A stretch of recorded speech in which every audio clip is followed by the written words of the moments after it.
I have a bad habit of waiting for things to break before I decide they deserve my attention.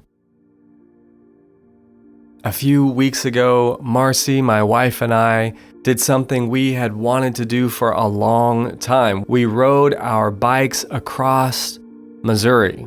There's these old railroad lines that have been turned into trails. It begins near our house and goes all the way across the state and just happens to go right by Marcy's parents' neighborhood. So we did it. 292 miles. We packed spare tubes, a patch kit, a pump, a multi-tool, dinner outfits, sunscreen, Twizzlers, just about everything you could need for this kind of adventure. And listen, for two people who had no business riding that kind of mileage, everything went pretty well, I have to say. Until the ride from Sedalia to Rocheport. We woke up in Sedalia, we took off, everything went great, we found this incredible lookout, and before we knew it, we hit rain, and it wasn't on the forecast. And it was like 20 miles of it. The first 3 miles was a blast, and after that we were soaked, covered in mud, and just trying to make it to our next stop. Then later that day, about 3 miles from our Airbnb, I felt the back of my bike start to wobble. I looked down to see the dreaded flat tire. That morning, I had not actually checked the tire pressure. I squeezed it once and used my normal maintenance protocol. That's probably fine. It was not fine. And despite bringing nearly everything imaginable, including Taco Bell flavored sunflower seeds, I had forgotten the tire levers, those 2 tiny plastic sticks I needed to get the tire off the rim. So Marcy rode ahead trying to reach a bike shop before it closed while I ran down the trail in cycling shoes, pushing a fully loaded bike and being eaten alive by mosquitoes. Now, nothing humbles a grown man like sprinting in cycling cleats while realizing the Taco Bell sunflower seeds made the trip, but the tool he actually needed didn't. And here's what got me. The tire had been fine, but fine isn't permanent. Healthy things don't stay healthy simply because they were healthy yesterday. And I wonder how often probably fine becomes my maintenance plan for my relationships, my walk with God and the dependable people around me. But enough about me. What are you waiting to break before you decide it deserves attention? Because what isn't broken still needs you.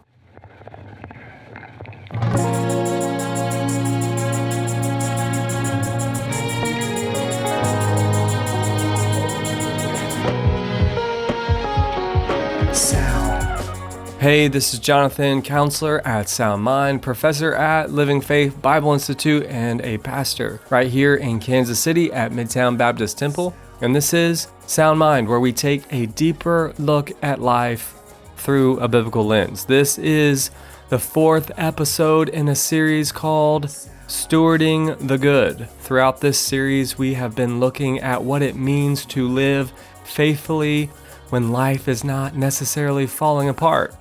When there are good things in front of us that need to be noticed, received, protected, and stewarded well. In the last episode, we talked about making room for what matters, but making room is only part of stewardship.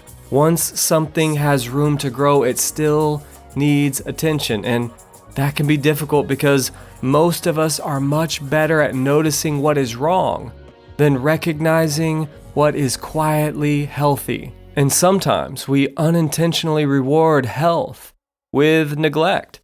So, in this episode, I want to talk about the good things in our lives that may not be broken, but still need us. All right, let's do this.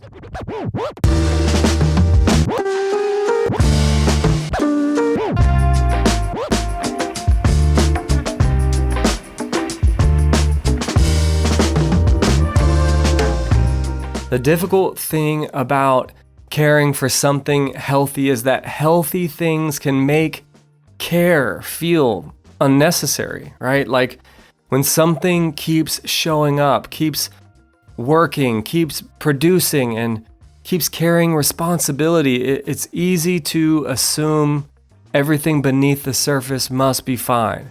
We know what it's doing, but we may not actually know how it's doing. And that distinction has been bothering me because I can become very attentive when something starts falling apart, when a relationship becomes tense. I want to talk about it. When someone is visibly overwhelmed, I start asking questions. When a ministry is struggling, we schedule a meeting. When my body begins hurting badly enough, I suddenly become interested in stretching, recovery, sleep, hydration, and every other healthy practice I ignored while nothing was actively on fire. And that's how it is, isn't it? Pain gets my attention, problems announce themselves, but health is quieter. Health often just keeps carrying the weight, and because it continues carrying the weight, I can begin treating its strength as proof that it needs nothing from me. And this is where we can reach for the scriptures. In Proverbs 27, it gives us a remarkably practical picture of stewardship. It says in verse 23, "Be thou diligent to know the state of thy flocks, and look well to thy herds." This was, first of all, a literal instruction. A man responsible for a household needed to understand the actual condition of his animals. The flock provided clothing and milk and food, and animals could be sold to purchase or maintain land. The health of the flock affected the health of everyone depending on it. So, the shepherd could not simply look across the field and say, "Well, I still have sheep." No, he needed to know whether one was injured, whether one was underfed or was wandering, whether another was carrying more than it could sustain. He could not only know the flock was present, he needed to know its condition. There's a difference between counting something and knowing it. You can know that you have 50 sheep without knowing the condition of any of them. You can know that the work got done without knowing what it cost the person who completed it. You can know that the marriage is still functioning without knowing whether you are still connected. You can know that your kids made it to school and practice and church and bed without knowing what has been happening inside their mind. You can know that you are still reading your Bible and serving and counseling and teaching and showing up without knowing the condition of your own heart beneath all of it. I think I often know what something is producing better than I know how it's doing. The wording in Proverbs makes this even more personal. The expression translated "the state of thy flocks" carries the idea of the face or appearance of the flock. In other words, know the face of your flock. A faithful shepherd was close enough to recognize what was normal. He could notice what had changed. He could see weakness before it became collapse. He could recognize when an animal that was still standing was no longer standing the way that it normally did. You can't know the face of something from a distance. Although, apparently you can become so familiar with someone's face that you stop noticing fairly significant changes to it. I have learned that one of the ways I can tell my wife needs a break or a date night or just a walk on her own is when I shave my entire beard into a mustache and she doesn't even notice it. Now, this isn't just for 5 minutes, it's gone for hours and days.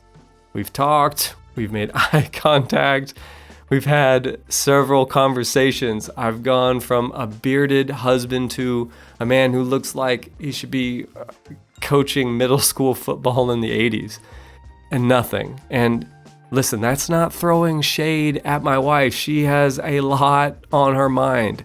We have 3 feral children running in circles in our house, but it is possible to see someone's face every day and become so accustomed to it that you stop noticing the details. You stop looking with curiosity. You stop asking whether anything has changed.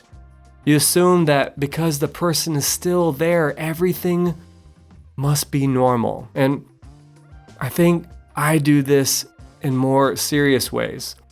I know whether the appointment was kept, whether the assignment was completed, whether the ministry is functioning. I know whether the episode got recorded. I know whether the counseling notes were finished, whether dinner happened. But do I recognize when the dependable people have become tired? Do I notice when my wife has been carrying more than usual, even if she hasn't stopped doing what needs to be done? Do I know whether my kids need correction, connection, rest, or just a few minutes where I'm not trying to move them toward the next thing? Do I recognize when my own soul is becoming thin beneath a life that still looks productive?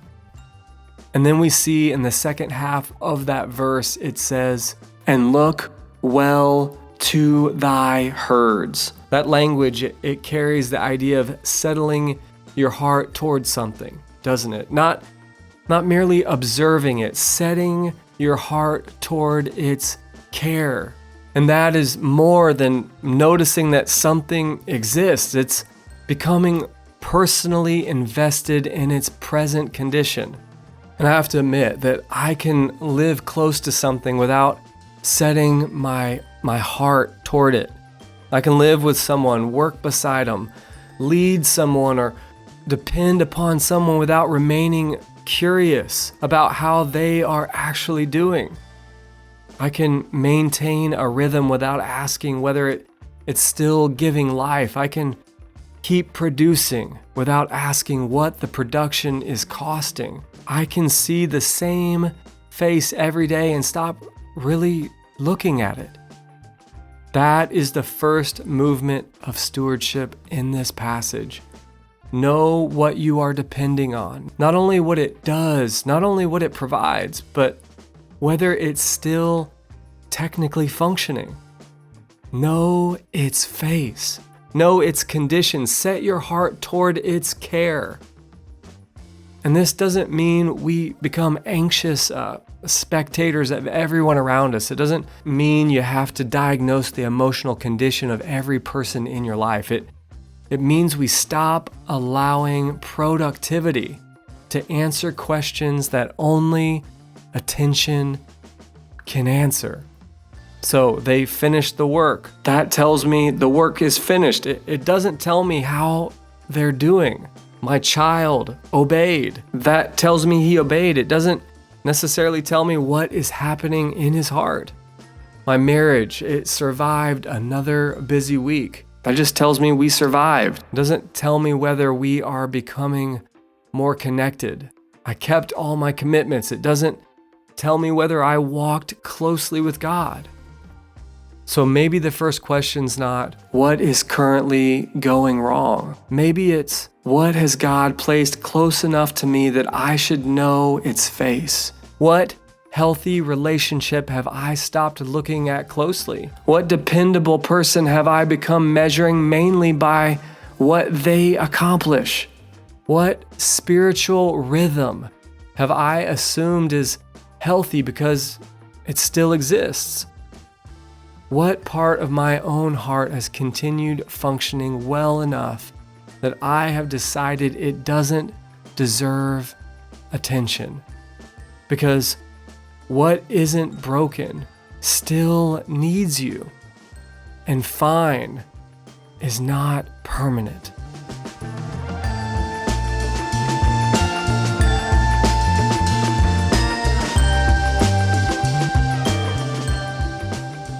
Proverbs 27:24, it continues, it says, "For riches are not forever, and doth the crown endure to every generation."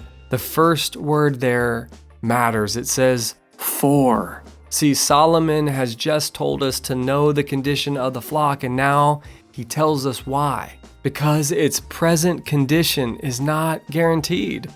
Riches are not forever. Strength changes, resources change, seasons change. What is healthy today will not remain healthy automatically. A few days ago, one of my sons looked outside and he said, "Dad, why is the deck green?" Fair question. You want the grass to be green, you want the trees to be green. You don't want the deck to be green. Green grass means life. A green deck means I've ignored something long enough for another form of life to be growing on it. The frustrating thing about deck maintenance is that the best time to care for it is before it looks terrible. You clean it before the wood begins to rot. You seal it before the water gets inside. You protect it while it's still looking strong.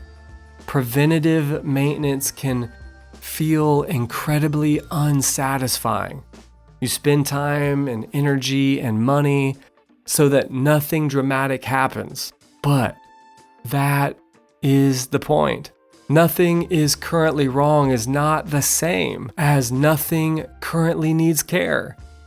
And I understand the principle with a deck better than I sometimes understand it in my own life.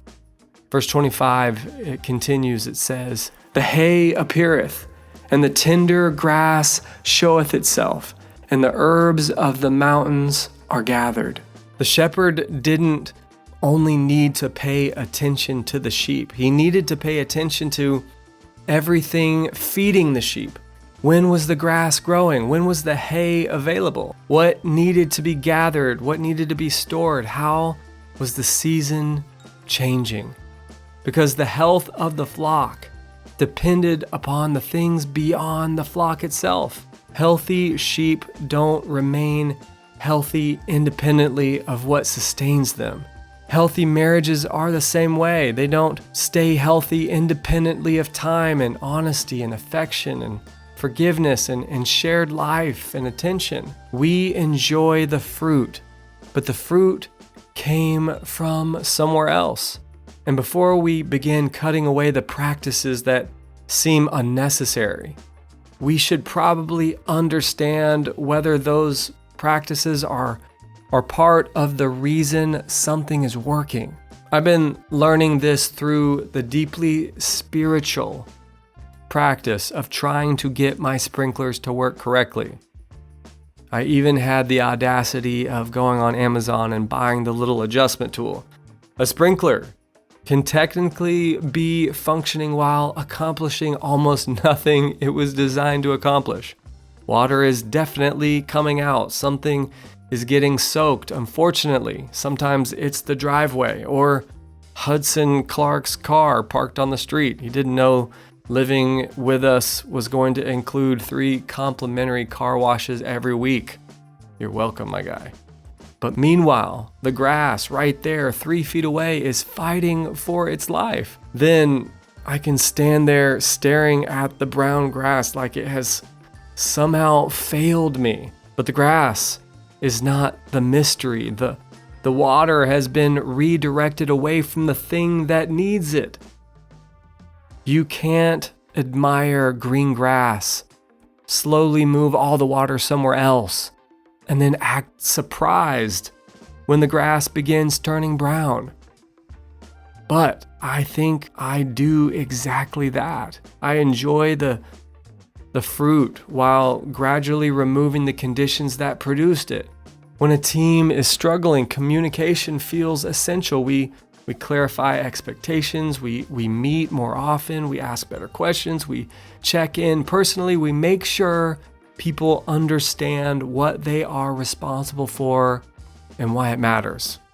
We listen, we encourage, we pay attention, but when everything begins working well, those practices can start feeling optional. Everyone seems to know what they're doing. Nobody's complaining. The work is getting done. So the conversations that helped create health are often the first things we begin cutting when life gets busy.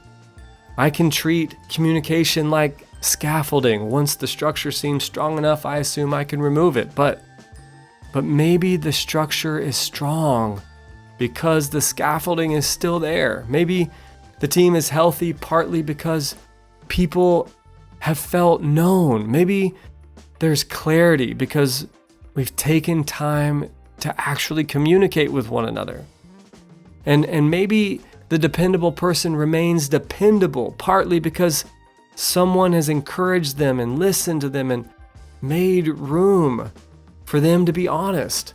The same thing happens in marriage. You build closeness through time together. You talk and laugh and pray, and you ask questions that aren't about the calendar. You protect time. You work through conflict. Then the relationship becomes strong enough to carry a demanding season, and you begin using its strength as the reason it no longer needs those things. Who is taking which kid? What are we eating? Who needs to be where? What bill needs to be paid? What happened to the shoes? And because there's no obvious crisis, we assume the relationship must be fine. But you can slowly redirect the water from a healthy marriage and still enjoy green grass for a while.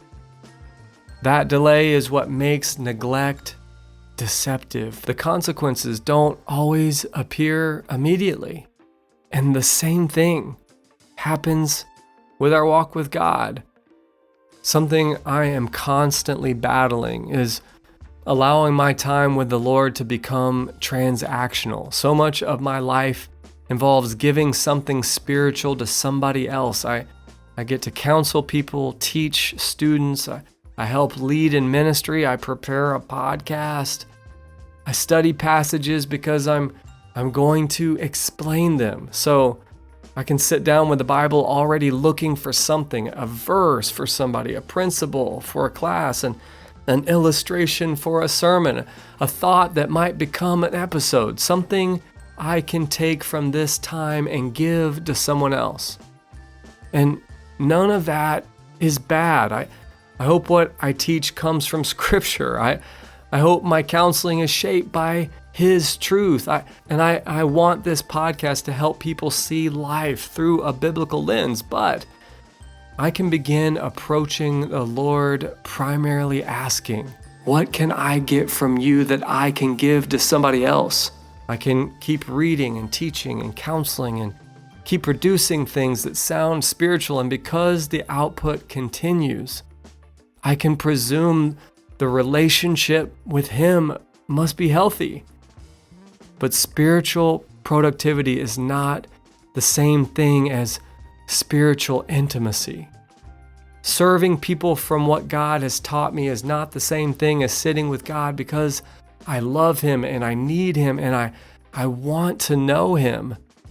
I can know what I am producing from my relationship with God better than I know the condition of the relationship itself.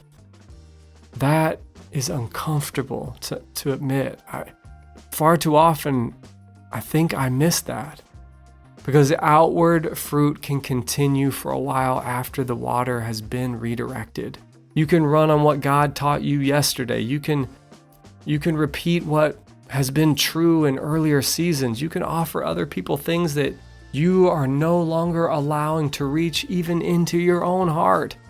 And eventually, your deck is gonna turn green. That grass is gonna be brown. The tire that was fine yesterday is flat 3 miles outside of Roachport.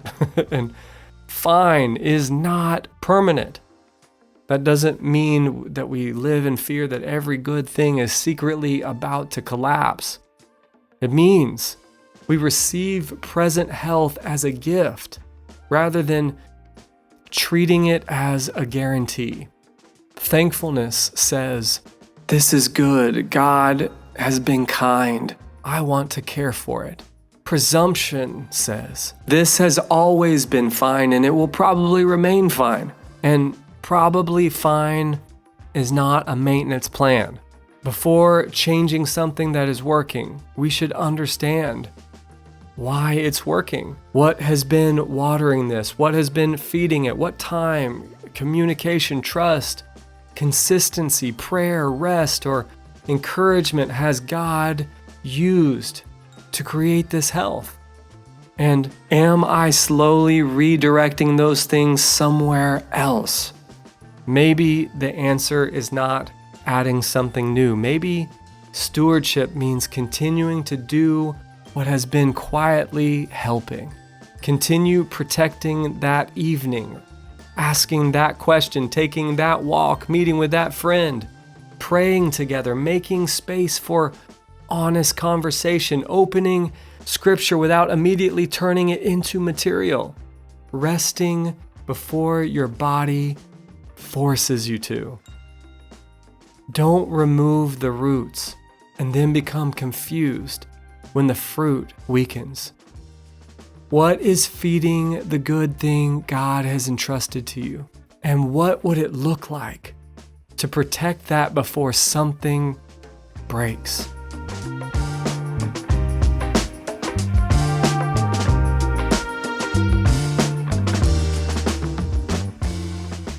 Proverbs 27 continues in verse 26 and 27. It says, "The lambs are for thy clothing, and the goats are the price of the field, and thou shalt have goat's milk enough for thy food, for the food of thy household, and for the maintenance for thy maidens." The flock was supposed to produce. The lambs provided clothing, the goats provided milk. Some could be sold to purchase or maintain the field. The household benefited from the health of the flock. So the lesson is not that healthy things should never be expected to carry responsibility. A mature believer should serve. A strong marriage can help sustain a difficult season. A dependable leader can carry meaningful weight.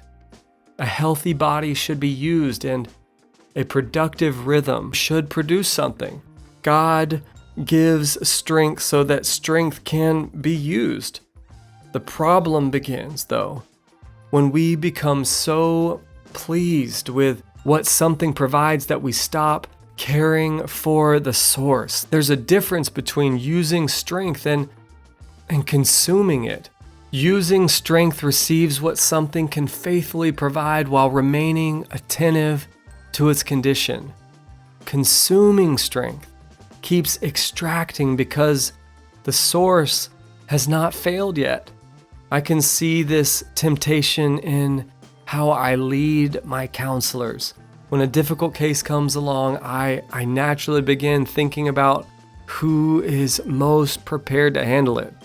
Who has the experience? Who has demonstrated wisdom? Who stays calm when a first session becomes complicated? Who knows how to sit with somebody in a hard situation without panicking or trying to solve everything in 10 minutes? And my mind, it usually goes to the most seasoned counselors on the team, which means one of the rewards for becoming experienced is apparently that I give you all the situations nobody else knows what to do with. So, to the seasoned counselors at Sound Mind, I'd just like to use this portion of the podcast to issue a formal public apology.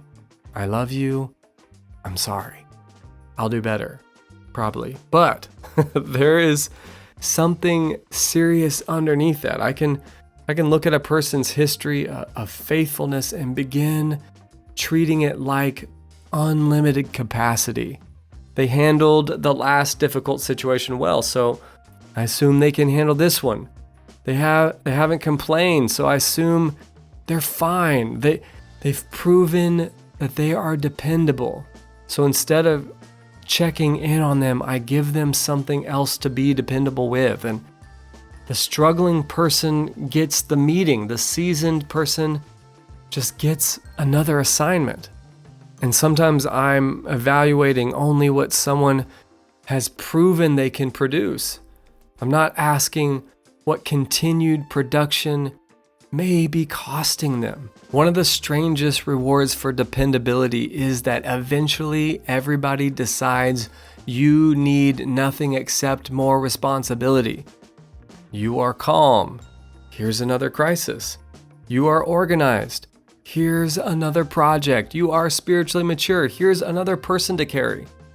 You don't complain. Great. We will assume everything is fine. But dependability should not be rewarded with neglect. The fact that someone carries weight well does not mean they feel no weight.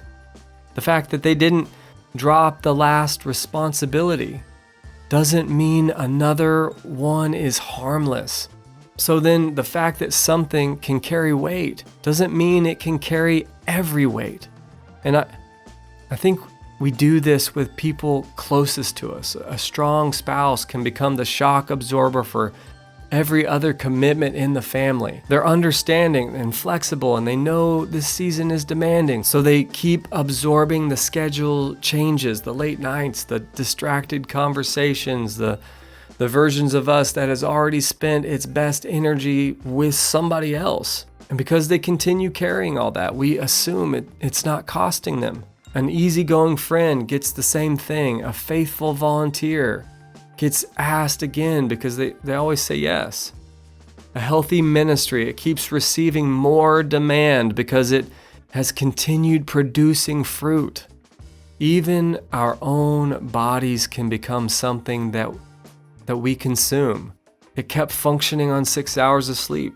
It survived another week without exercise. It got through the stress and carried the workload, so we use its history of resilience as evidence that it needs nothing until it stops cooperating. Then suddenly we become very interested in its condition. That is my natural pattern. I become attentive after the breakdown, but man, wisdom pays attention before emergency. The household in Proverbs was supposed to benefit from the flock, but its continued provision depended upon the flock continuing to be known and fed and cared for.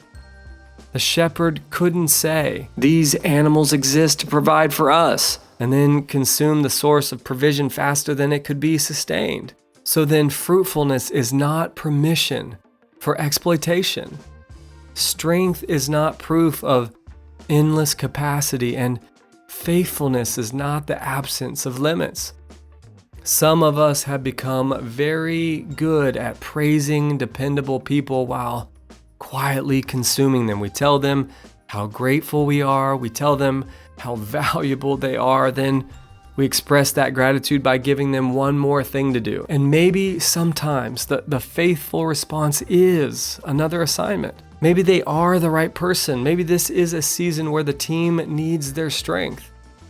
But before asking what else they can carry, wisdom asks, how are they doing? What are they already carrying that I cannot see? What support would help them remain healthy? What encouragement have I assumed they don't need? Have I confused their quietness with limitless capacity? And I need to ask the same question about my marriage and my children, my friendship, my body, my spiritual life, my team, the ministries and rhythms God has allowed to become healthy. Am I caring for this source of strength, or am I mainly extracting from it? Am I helping it remain healthy while it produces? Or am I waiting for it to fail before I decide it deserves my attention? What is not broken still needs you. Don't consume the health you were meant to steward.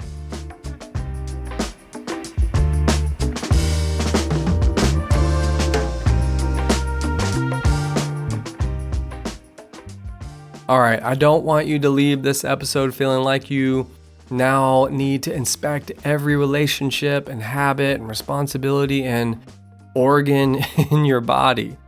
That will probably just become another overwhelming assignment. Choose just one thing, one relationship that is currently healthy, one friendship, one spiritual rhythm, one part of your marriage, one work habit or ministry, one dependable person who's been carrying something well. Choose one flock, then get curious about it. Not anxious, just curious. Ask, what is its actual condition right now? Not only what it's producing, what has helped it become healthy? What time and trust and communication and rest and consistency and prayer or encouragement has been feeding it? What weight is it currently carrying? What care might it need from me this week? This is not an anxiety-driven inspection. You're not searching for some hidden crisis. You're not assuming every healthy thing is fragile. This is attention before emergency. It's choosing to invest while something is still healthy instead of waiting until pain makes it impossible to ignore. So finish this sentence. I'm paying attention to blank before blank. I'm paying attention to this friendship before distance becomes normal. Or I'm paying attention to my marriage before logistics become the only language we speak. I'm paying attention to my walk with God before spiritual productivity replaces intimacy. One flock, one act of care. Start right there.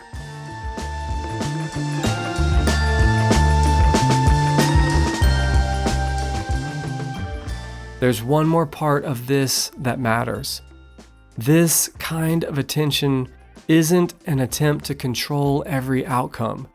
You will not notice everything. You will misunderstand people. You will miss signs. You'll care for something faithfully and still watch the season change. And this is because you're not God. You're not required to know everything that is happening and everything that will happen or everything another person needs.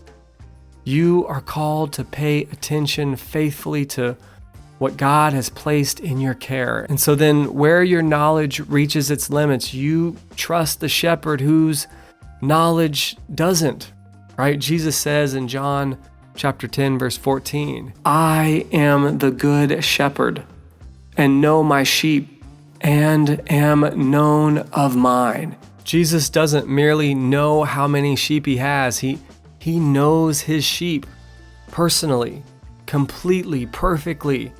That means I can set my heart toward the people and responsibilities God has entrusted to me without pretending their entire well-being depends upon my awareness. So I can pay attention and ask questions. I can protect what feeds health. And then I can trust the shepherd who knows what I can't know. So the goal here isn't control, it's care. It's knowing the face of what God has placed near you. It's protecting what's been feeding it. It's receiving its fruit without consuming its strength. Because healthy things don't stay healthy simply because they were healthy yesterday.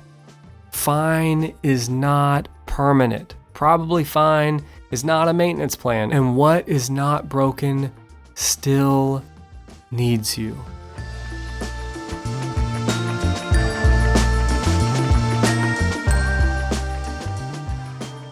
If this episode brought something specific to mind, choose one healthy thing God has placed in your care and ask, what care does it need from me this week?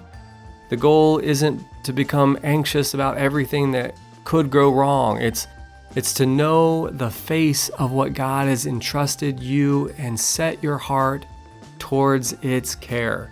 If you or someone you love needs more structured help, you can reach out to us at soundmind.live. We'd be glad to help find biblical counseling or connect you with someone near you. You can also follow the podcast on Instagram and Facebook and YouTube. Just search Sound Mind. We'll be sharing clips and reflections and practical resources right in the middle of your week. And if this episode was helpful, take a minute to rate and review the show. It takes like a minute. It really does help people find their way here. Okay, and for more thoughtful biblical conversations, check out the postscript. You can search the postscript wherever you listen. And if you want to know the Bible for yourself, if you want to be a pastor or a missionary someday, do yourself a favor. Check out the Living Faith Bible Institute at lfbi.org. You can sign up for fall classes right now. I'd love to have you in the Intro to Biblical Counseling class. We're also offering Counseling Lab 1. It'd be awesome to have you in class. Thanks for listening. Until next time, take care.